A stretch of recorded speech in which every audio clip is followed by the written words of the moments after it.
ಇನ್ನು ಕೊಪ್ಪಳದಲ್ಲಿ ಶಾಲಾ ಕೊಠಡಿಯ ಉದ್ಘಾಟನೆ ವೇಳೆ ಬಸವರಾಜ ರಾಯರೆಡ್ಡಿ ಅವರು ಒಂದು ಹೇಳಿಕೆಯನ್ನು ಕೊಟ್ಟಿರ್ತಾರೆ. ಏನಂತ ಹೇಳಿದ್ರೆ ಅಕ್ಕಿ ಬೇಡ ಏನು ಬೇಡ ಅಂತ ಹೇಳಿ ರಸ್ತೆಯನ್ನ ಸರಿ ಮಾಡಿಸ್ಕೊಡ್ತೀವಿ ಅಂತ ಬಸವರಾಜ ರಾಯರೆಡ್ಡಿ ಅವರು ಕೊಪ್ಪಳದ ಶಾಲಾ ಕೊಠಡಿಯ ಉದ್ಘಾಟನೆ ವೇಳೆ ಹೇಳಿರ್ತಾರೆ.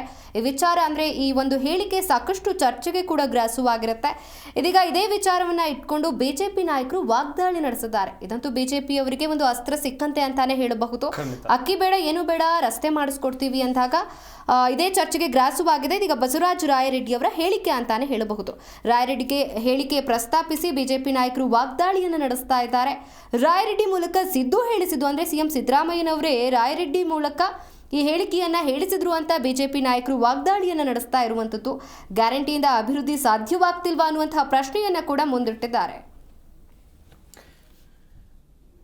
ಬಸವರಾಜ ರಾಯರೆಡ್ಡಿ ಶಾಸಕರು ಇವರು ಕೊಟ್ಟಂತ ಹೇಳಿಕೆ ದೊಡ್ಡ ಮಟ್ಟದಲ್ಲಿ ಚರ್ಚೆಗೆ ಗ್ರಾಸವಾಗ್ತಾ ಇದೆ. ಈ ಸಂಬಂಧ ಮುಖ್ಯಮಂತ್ರಿ ಸಿದ್ದರಾಮಯ್ಯನವರು ಕೂಡ ಮಾತನಾಡಿದ್ರು. ಹಾಗೆಯೇ ಅದಕ್ಕಿಂತ ಮುಂಚಿತವಾಗಿ ಬಸವರಾಜ ರಾಯರೆಡ್ಡಿ ಏನು ಹೇಳಿದ್ರು, ಗ್ಯಾರಂಟಿಗಳು ನಿಮಗೆ ರಸ್ತೆ ಬೇಕು, ಅಕ್ಕಿ ಬೇಕು ಅಂತ ಏನೋಂಥದ ಜನರು ಕೂಡ ಒಂದಷ್ಟು ಡಿಮ್ಯಾಂಡ್ಗಳನ್ನು ಕ್ಷೇತ್ರದ ಶಾಸಕರಲ್ಲಿ ಖಂಡಿತವಾಗ್ಲೂ ಇಟ್ಟೇ ಇಡ್ತಾರೆ. ಹಾಗೇನೆ ಗ್ಯಾರಂಟಿ ಯೋಜನೆಗಳ ಬಗ್ಗೆ ಮಾತನಾಡಿದ್ರು. ಗ್ಯಾರಂಟಿ ಯೋಜನೆಗಳು ಬೇಡವಾ ಹಾಗಾದ್ರೆ ಎನ್ನುವಂಥ ಪ್ರಶ್ನೆಗಳು ಕೂಡ ಉದ್ಭವಿಸಿತ್ತು. ಗ್ಯಾರಂಟಿ ಯೋಜನೆಗಳನ್ನು ಸರಿಯಾಗಿ ನಿರ್ವಹಿಸೋಕಾಗ್ತಾ ಇಲ್ವಾ, ಈ ರೀತಿಯಾದಂಥ ಪ್ರಶ್ನೆಗಳು ಕೂಡ ಉದ್ಭವಿಸಿತ್ತು. ಆಮೇಲೆ ಮುಖ್ಯಮಂತ್ರಿಗಳು ಇದಕ್ಕೆ ಕ್ಲಾರಿಟಿ ಕೊಟ್ಟರು. ಬಟ್ ಈಗ ಅಸ್ತ್ರ ಆಗಿರೋದು ಇದು ಶಾಸಕರ ಹೇಳಿಕೆ ಇದೆಯಲ್ಲ ಬಿಜೆಪಿಯವರಿಗೆ. ಗ್ಯಾರಂಟಿಗಳ ಬಗ್ಗೆ ಆರಂಭದಿಂದಲೂ ಟೀಕಿಸಿಕೊಂಡು ಬಂದಂಥ ಬಿಜೆಪಿ ನಾಯಕರು ಈಗಲೂ ಕೂಡ ಟೀಕೆಯನ್ನು ಮುಂದುವರಿಸಿದ್ದಾರೆ. ಅವರಿಗೊಂದು ಹೊಸ ಅಸ್ತ್ರ ಸಿಕ್ಕಿದೆ, ಅದು ಶಾಸಕರಾಗಿರುವಂಥ ಬಸವರಾಜ ರಾಯರೆಡ್ಡಿ ಅವರ ಹೇಳಿಕೆ. ಸ್ವತಃ ಕಾಂಗ್ರೆಸ್ ಪಕ್ಷದವರೇ ನಿಮ್ಮ ಗ್ಯಾರಂಟಿ ಯೋಜನೆಗಳ ಬಗ್ಗೆ ಟೀಕೆ ಮಾಡ್ತಾರೆ, ನಾವು ಟೀಕೆ ಮಾಡಿದ್ರೆ ತಪ್ಪೇನು ಅಂತೇಳಿ ಬಿಜೆಪಿ ನಾಯಕರು ಈಗ ಕೇಳ್ತಾ ಇದ್ದಾರೆ. ಅದರಲ್ಲೂ ಕೂಡ ಬಿವೈ ವಿಜಯೇಂದ್ರ ಹಾಗೆ ಛಲವಾದಿ ನಾರಾಯಣ ಸ್ವಾಮಿ ಅವರು ವಾಗ್ದಾಳಿ ನಡೆಸಿದ್ದಾರೆ. ರಾಜ್ಯ ರಾಜಕೀಯದಲ್ಲಿ ಈಗ ಮತ್ತೆ ಗ್ಯಾರಂಟಿ ಸದ್ದು ಮಾಡ್ತಾ ಇದೆ ಅಂತಾನೆ ಹೇಳಬಹುದು. ಗ್ಯಾರಂಟಿಯಿಂದ ಅಭಿವೃದ್ಧಿ ನಡೀತಿಲ್ಲ ಅನ್ನೋ ಮಾತಿಗೆ ಬಸವರಾಜ ರಾಯರೆಡ್ಡಿ ನೀಡಿರುವಂತಹ ಹೇಳಿಕೆ ಪುಷ್ಟಿ ನೀಡಿದಂತಾಗಿದೆ. ಹಾಗಾದ್ರೆ ಯಾವ್ಯಾವ ನಾಯಕರು ಏನೇನು ಹೇಳಿಕೆಗಳನ್ನ ಕೊಟ್ಟರು ಅದನ್ನು ಕೂಡ ಗಮನಿಸ್ತಾ ಹೋಗೋಣ. ಮತ್ತೊಂದು ಕಡೆ ಆಡಳಿತ ಅಂತಕ್ಕಂಥದ್ದು ಸಂಪೂರ್ಣ ಕುಸಿದು ಬಿದ್ದಿದೆ, ಆರ್ಥಿಕ ಪರಿಸ್ಥಿತಿ ಸಂಪೂರ್ಣ ಹದಗೆಟ್ಟಿದೆ ಅನ್ನೋದಕ್ಕೆ ಮುಖ್ಯಮಂತ್ರಿ ಸಿದ್ದರಾಮಯ್ಯನವರ ಆರ್ಥಿಕ ಸಲಹೆಗಾರ ಆಗಿರ್ತಕ್ಕಂಥ ಬಸವರಾಜ ರೆಡ್ಡಿ ಅವರು ರಸ್ತೆಗಳಾಗಬೇಕು, ಅಭಿವೃದ್ಧಿ ಕೆಲಸಗಳಾಗಬೇಕು ಅಂತ ಹೇಳಿದರೆ ಗ್ಯಾರಂಟಿಗಳನ್ನು ನಾವು ನಿಲ್ಲಿಸಬೇಕಾಗುತ್ತೆ ಅನ್ನೋ ಮಾತನ್ನು ಹೇಳಿದ್ದಾರೆ. ಯಾರು ಹೇಳಿರೋದು? ಮುಖ್ಯಮಂತ್ರಿಗಳ ಆರ್ಥಿಕ ಸಲಹೆಗಾರರು.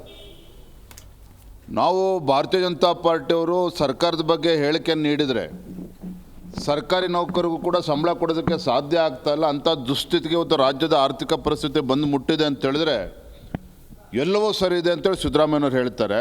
ಆದರೆ ಅವ್ರದ್ದೇ ಆರ್ಥಿಕ ಸಲಹೆಗಾರರು ಈ ರೀತಿ ಹೇಳಿಕೆಗಳನ್ನು ನೀಡ್ತಾ ಇದ್ದಾರೆ ಅಂತ ಹೇಳಿದ್ರೆ ಇದು ಬಸವರಾಜ ರೆಡ್ಡಿ ಅವರ ಹೇಳಿಕೆ ಅಲ್ಲ. ಸ್ವತಃ ಮುಖ್ಯಮಂತ್ರಿಗಳು ಗ್ಯಾರಂಟಿಗಳನ್ನು ಅನುಷ್ಠಾನ ಮಾಡೋದಕ್ಕೆ ಹಣವನ್ನು ಕ್ರೋಢೀಕರಿಸೋದಕ್ಕೆ ಸಾಧ್ಯ ಆಗದೇ ರಾಜ್ಯದ ಆರ್ಥಿಕ ಪರಿಸ್ಥಿತಿ ಇವತ್ತು ಸಂಪೂರ್ಣ ಹದಗೆಟ್ಟಿದೆ ಅನ್ನೋದರ ವಿಚಾರವನ್ನು ಅಭಿವೃದ್ಧಿಗೆ ಹಣವನ್ನು ಕೊಡೋದಕ್ಕೆ ಅಸಾಧ್ಯ ಅನ್ನೋ ಮಾತನ್ನು ಅವ್ರ ಮೂಲಕ ಹೇಳಿಸಿದ್ದಾರೆ.